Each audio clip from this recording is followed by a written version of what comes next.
Hello student, welcome in biology video tutorial. We are learning the topic that is reproduction in lower and higher plant. आपण reproduction in lower and higher plant हा topic शिकत आहोत. यामधला development of embryo हा जो point आहे हा या आजच्या व्हिडिओ लेक्चरमध्ये होईल. In this video lecture we will study about the development of embryo. Last video we have already studied about the development of endosperm, and this video we are going to learn about the development of an embryo. Embryo is formed after the double fertilization in which one of the male gamete is united with the egg cell. Embryo हा जो आहे हा कोणापासून develop होतो तर zygote या सेलपासून develop होतो. सुरुवातीला आपण आधी डबल फर्टिलायझेशन हे जे ऑलरेडी शिकलेले आहोत त्याची थोडीशी रिव्हिजन करूया. Let's have some revision about the double fertilisation. In case of double fertilisation from the pollen tube there are release of two male gamete. One of the male gamete unite with the egg cell and another male gamete get unite with the central cell.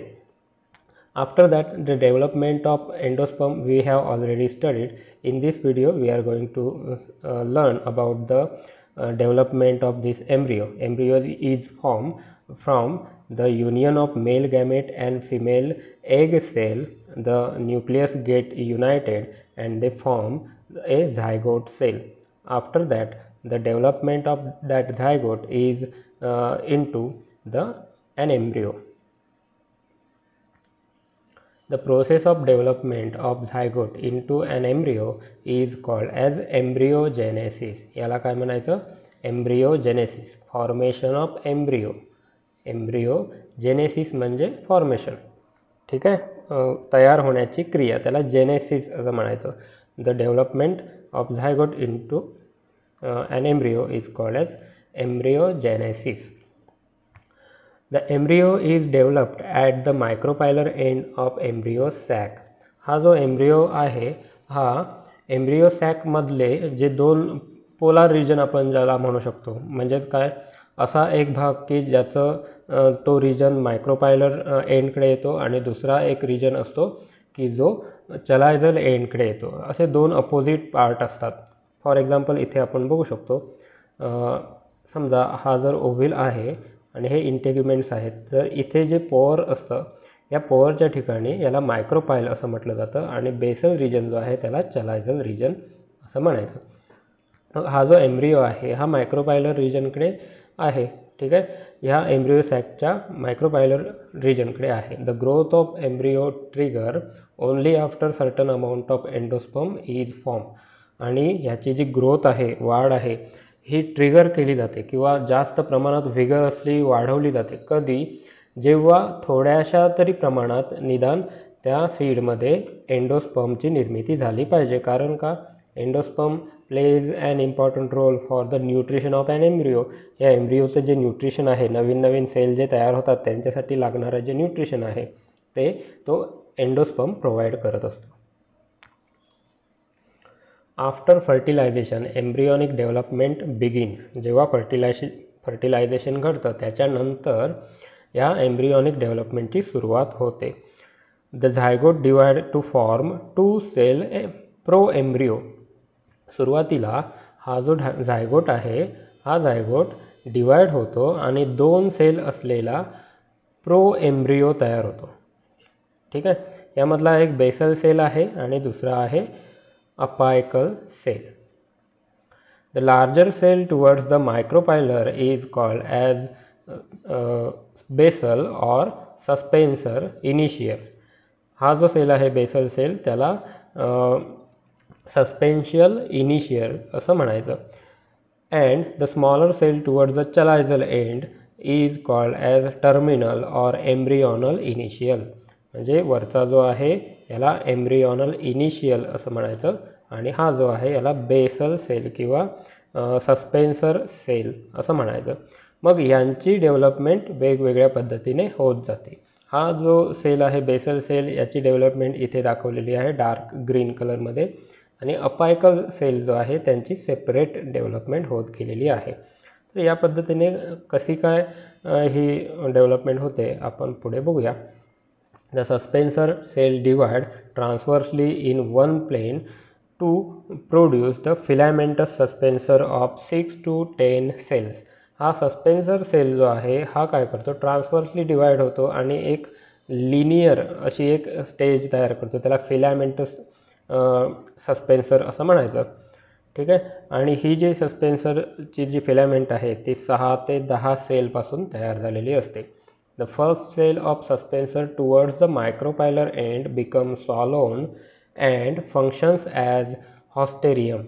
आणि हा जो suspensor filament आहे या फिलामेंटचा जो पहिला sale आहे तो काय बनतो, सॉलोन बनतो म्हणजे फुगीर बनतो आणि तो मायक्रोपायलर एंडच्या ठिकाणी तो काय होतो, स्वतःला सस्पेंड करून ठेवतो आणि हॉस्टेरियम तयार करतो. त्या सेललाच हॉस्टेरियम असं म्हणतात.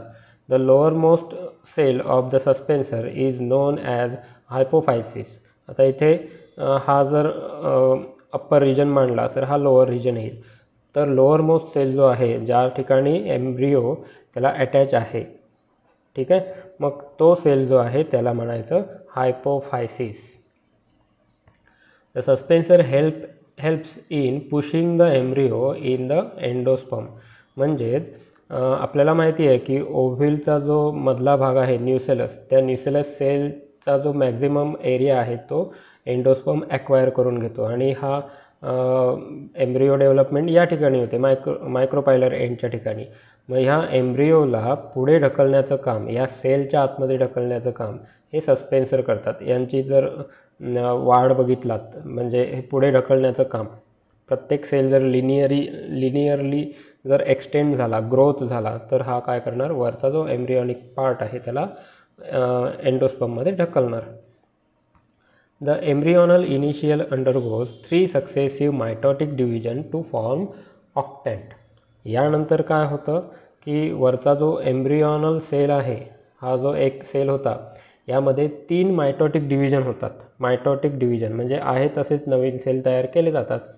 3 वेळा मायटोटिक डिव्हिजन होणार म्हणजेच काय, तिथे 8 सेल तयार केले जाणार आणि 8 सेल हे बरोबर परफेक्टली परपेंडिक्युलर असतात एकमेकांना.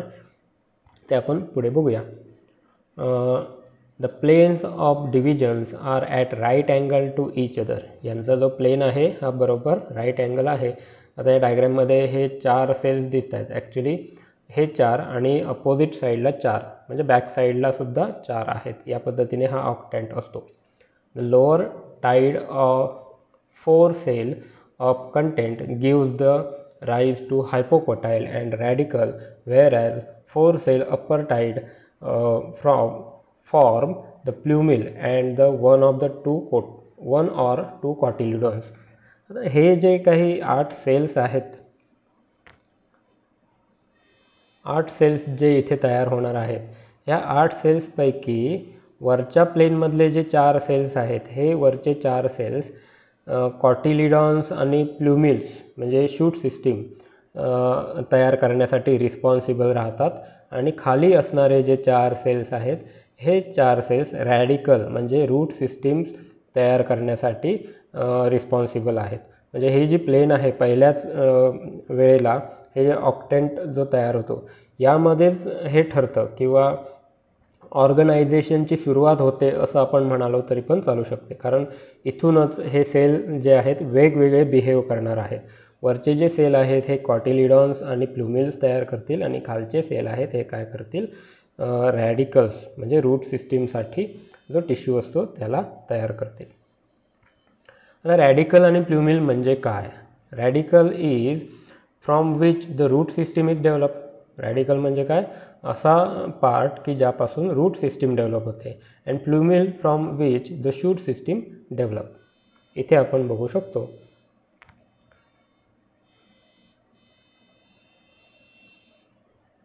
बघू शकतो. सुरुवातीला जनरली जेव्हा सीड्स जर्मिनेट होतात त्या जर्मिनेशनमधून जे काही टोक बाहेर येतं सुरुवातीला ते काय असतं, रॅडिकल असतं, हायपोकोटाईल ज्याला म्हटलं जातं. ठीक आहे, म्हणजे ती असते रूट सिस्टीम. रॅडिकल जो असतो हा नंतर डेव्हलप होतो आणि त्याचं रूट सिस्टीम बनतो.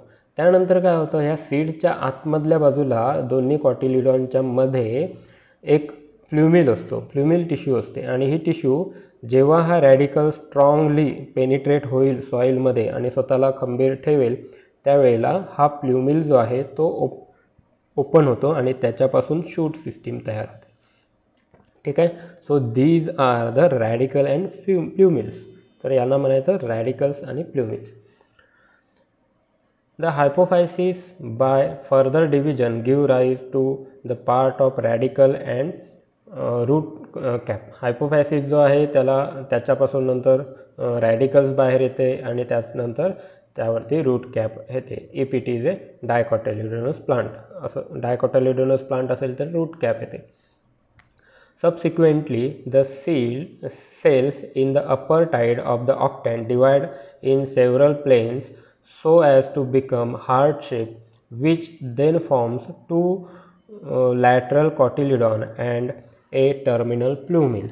आणि वरचा जो भाग आहे, वरचा हा जो भाग आहे, हा भाग नंतर अजून डिवाइड होत जातो आणि एक हार्ट शेप तयार करतो. आणि हे हार्ट शेप अजून एक्सटेंड होतात आणि हे जे दोन भाग आहेत हे दोन कॉटिलिडॉन म्हणून त्यांचं डेव्हलपमेंट होतं, दोन कॉटिलिडॉन. आणि त्यांच्यामधला जो भाग आहे याला प्ल्युमिल असं म्हटलं जातं. Plumule is always in between both of the cotyledon. दोन्ही कॉटिलिडॉनच्या मधल्या भागात हा प्ल्युमिल प्रेझेंट असतो. So this is about the dicotyledonous. and in case of monocotyledonous development of embryo, here it is. हा जो भाग आहे हा मोनोकोटिलिडॉनस एम्ब्रियोचा डेव्हलपमेंट आहे. ठीक आहे. इथे सुद्धा वरच्या बाजूला हे प्ल्युमिल्स दाखवलेले आहेत आणि हे जे आहेत हे रॅडिकल्स डेव्हलप झालेले आहेत, radicle initial and plumule initiation. Here upper most part is for plumule. हा अप्पर मोस्ट पार्ट आहे हा प्ल्युमिलचा आहे आणि लोअर पार्ट जो आहे तो रॅडिकलचा आहे. And if you see that the suspensor is very limited here. यामध्ये सस्पेन्सर हा जो असतो हा खूप लिमिटेड ग्रोथचा असतो. ठीक आहे. पुढे जाऊया. Further enlargement of hypocotyl and cotyledons result in the curvature of the embryo and it appears horseshoe shape. आणि हे जे एक्सटेन्शन आहे ह्या कॉटिलिडॉनचं, हे एक्सटेन्शन नंतर काय होतं, कर्वेचर येतं त्याला. आणि हे कर्वेचर पूर्ण झाल्यानंतर हे घोड्याच्या नाळेप्रमाणे दिसतं, हॉर्सशू शेप्ड. ठीक आहे. The embryo development is similar in both dicot and monocot up to the octant stage. Octant stage ही जी आहे इथपर्यंत ही एम्ब्रियोची डेव्हलपमेंट ही सेम असते, ऑक्टेंट जोपर्यंत तयार होतो तोपर्यंत. The difference appear later. त्यानंतर यामध्ये डिफरन्स आपल्याला बघायला मिळतो. In monocot embryo single cotyledon occupy the terminal position and plumule is lateral. यामध्ये सिंगलच फक्त कॉटिलिडॉन असतो आणि तो टर्मिनल एंड ऑक्युपाय करतो, वरच्या बाजूला त्याची निर्मिती होते आणि प्ल्युमिल्स त्याच्यामध्येच डेव्हलप होतो. प्ल्युमिल्स हा त्यामध्ये एम्बेडेड झालेला दिसून येतो. The single shield shaped cotyledon is called as scutellum. हा जो शिल्ड शेप कॉटिलिडॉन असतो त्याला स्कटेलम असं म्हणायचं. वरच्या बाजूला जो डेव्हलप झालेला आहे त्याला स्कटेलम म्हटलं जातं. आणि हा सिंगलच असतो, डबल नाही, कारण की हा मोनोकॉट आहे.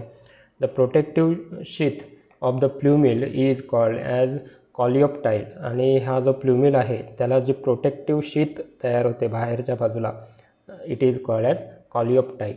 Finally ovule is transform into the seed and ovary into the fruit. आणि शेवटी अशा पद्धतीने हा जो ओव्हिल आहे हे आपण ओव्हिलच्या आतमधला भाग स्टडी करतो. ह्या ओव्हिलचं डेव्हलपमेंट नंतर सीडमध्ये होतं आणि हा ओव्हिल ज्यामध्ये असतो ओव्हरीमध्ये, त्या ओव्हरीचं डेव्हलपमेंट कशामध्ये होते, फ्रूटमध्ये होतं. आता इथे सीड्सचे प्रकार दिलेले आहेत. This one is dicotyledonous and this one is monocotyledonous. In dicotyledonous you will clearly find that this is embryonic stem and root. And these are cotyledon. Two cotyledons are here, and here this is a single cotyledon. हा single cotyledon आहे. मग हा extra जो part दिसतोय तो काय आहे? It is endosperm. Generally in case of monocot we can see in maximum seed endosperm is there. तिथे एंडोस्पर्म असतो which is nutritive in nature. आणि हा जो आहे हा सीडवरती जे कोट असतात, जे ओव्हिलच्या बाहेरच्या बाजूला इंटेग्युमेंट्स असतात त्याचं डेव्हलपमेंट नंतर सीड कोटमध्ये होतं. The integuments which are present at the outer surface of an ovule, that integuments are converted in seed coat after the development. So here it is about the development of an embryo. त्यानंतर जेव्हा यांना favourable condition मिळते तेव्हा हे काय होतात? Germinate होतात, radicals सॉईलमध्ये जातात आणि प्लुमिल्स जे आहेत ते वरच्या दिशेने डेव्हलप होतात. So up to here we have studied the development and the different stages of development of an dicotyledonous embryo as well as monocotyledonous embryo. Thank you.